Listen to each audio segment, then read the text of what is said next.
Assalamualaikum warahmatullahi wabarakatuh. Bismillah walhamdulillah wassalatu wassalamu ala rasulillah Sayyidina Muhammad ibn Abdullah wa ala alihi wa sahbihi wa man tabi'a huda la hawla wa la quwwata illa billah. Sahabat YouTube yang saleh dan salihah yang dimuliakan Allah Subhanahu wa taala.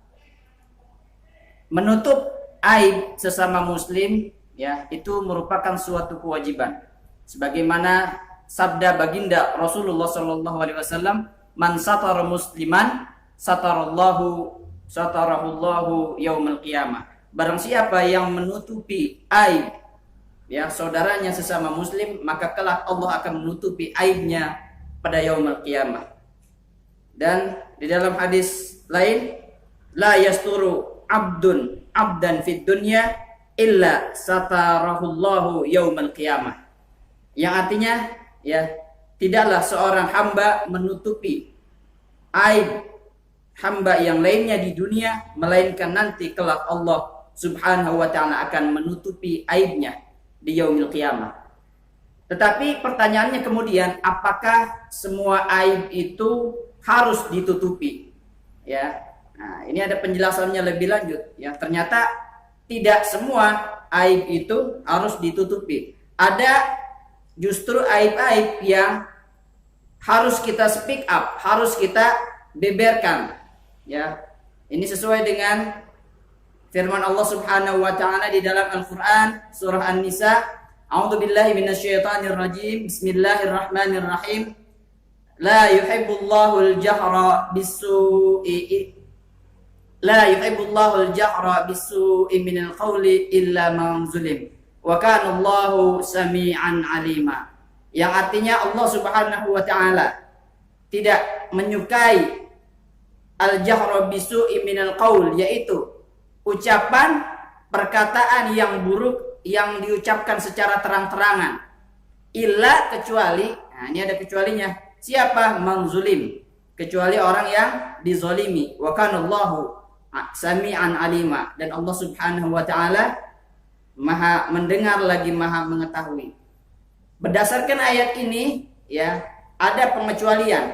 Yang dimaksud al-jahra bisu'i minal qaul, yaitu ucapan yang buruk yang diucapkan secara terang-terangan adalah, yaitu termasuk ghibah ya, juga termasuk membicarakan aib orang lain. Itu Allah tidak menyukai. Tetapi ada pengecualiannya, illa siapa? Mangzulima, yaitu orang yang dizolimi. Artinya apa? Ketika seorang menjadi korban kezaliman orang lain, maka itu dia boleh mengucapkan ya, membongkar aib-aib ya, orang lain. Semisal di pengadilan ya, kita wajib ya menceritakan apa yang terjadi, ataupun kita nanti sebagai saksi di pengadilan, maka keterangan kita itu wajib ya kita ya menjelaskan apa yang terjadi sebenarnya. Maka ya dalam konteks ini ya, yaitu perbuatan-perbuatan yang terkait dengan tindakan kriminal, maka itu boleh ya kita ungkapkan secara terang-terangan.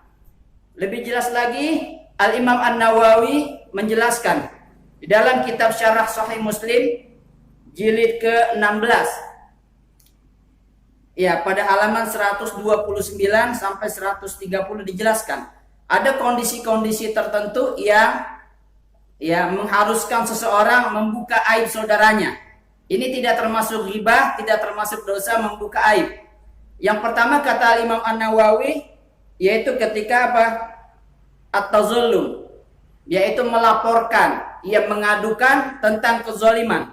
Maka apabila ada seorang yang zalim kepada kita ya, melakukan tindak kekerasan, apalagi tindak kriminal, KDRT ya, melakukan pencurian terhadap diri kita, maka kita ungkapkan, kita mengadukan. Boleh. Fayajuzu ya, kata Imam An-Nawawi, fayajuzu lil mazlum, maka boleh bagi orang yang dizolimi apa? Ayatazallama illa sultan. Dia boleh mengadukan tentang kezaliman kepada sultan, kepada penguasa, kepada raja, kepada presiden ya, wal qadhi, dan juga hakim.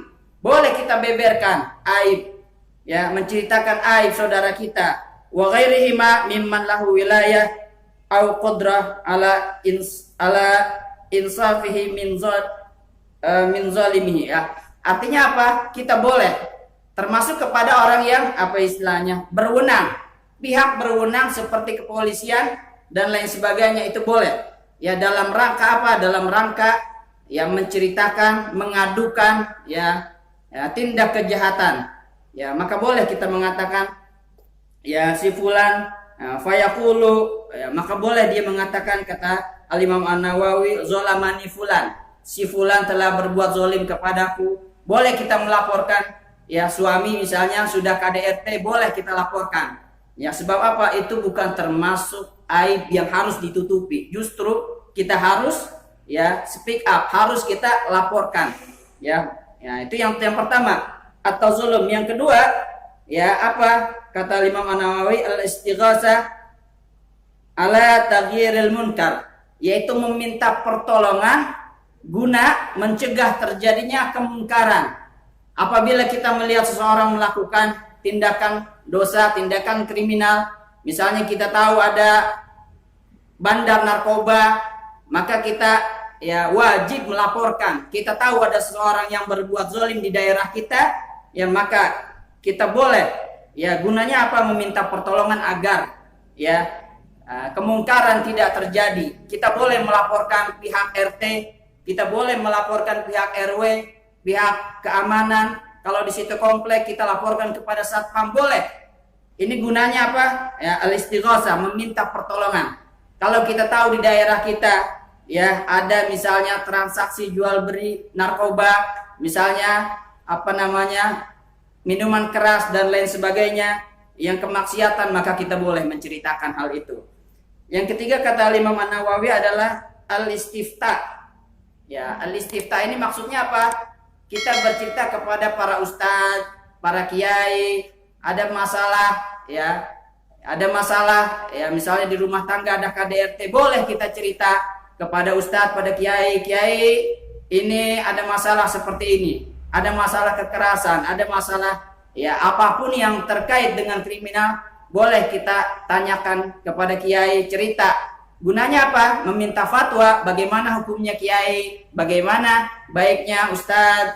Nah, itu boleh. Guna namanya al-istifta ya, yaitu meminta fatwa, bagaimana hukumnya. Ya, itu boleh kita bertanya kepada ustadz, kepada kiai. Nah, itu yang ketiga.